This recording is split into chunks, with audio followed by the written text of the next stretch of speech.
और वहीं मध्य प्रदेश की दतिया सीट की बात करें तो यह दूसरी बड़ी खबर है एमपी की दतिया सीट से, जहां पर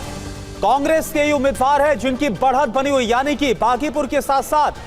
कांग्रेस के लिए जो अभी तक अच्छी खबर है वो दतिया सीट से भी आ रही है। 6 राउंड के बाद कांग्रेस के घनश्याम सिंह 1735 वोट से आगे चल रहे हैं और अब ये जो मार्जिन है वो बढ़ता हुआ ही नजर आ रहा है। तो आशुतोष तिवारी से आगे घनश्याम सिंह चल रहे हैं कांग्रेस के उम्मीदवार। हालांकि पहले ऐसे लग रहा था कि बीजेपी के लिए काफी आसान होगा। और इस बीच अब आपको बता दें कि 7 राउंड की जो काउंटिंग है वो हो गई है दतिया सीट पर और 3295 वोट से आगे चल रहा है। आप देखिए मार्जिन और ज्यादा बढ़ गया है, यानी कि कांग्रेस के लिए यह एक और अच्छी खबर है जो कि दतिया विधानसभा सीट से आ रही है। घनश्याम सिंह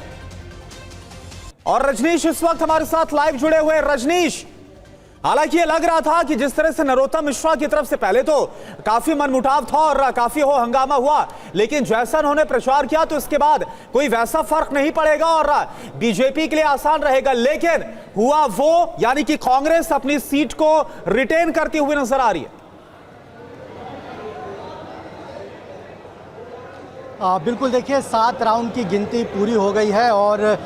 ठीक ठाक मार्जिन, ठीक ठाक लीड कांग्रेस पार्टी ने यहाँ पर ले लिया है। करीब 3295 वोटों के अंतर से कांग्रेस पार्टी के उम्मीदवार आगे हैं घनश्याम सिंह, और बीजेपी की तरफ से आशुतोष तिवारी जो इस क्षेत्र के लिए नए हैं और नरोत्तम मिश्रा जैसे बड़े हेवीवेट नेता का टिकट काटकर बीजेपी ने उनको उम्मीदवार बनाया था, वो यहाँ से पीछे चल रहे हैं। कांग्रेस पार्टी के खेमे में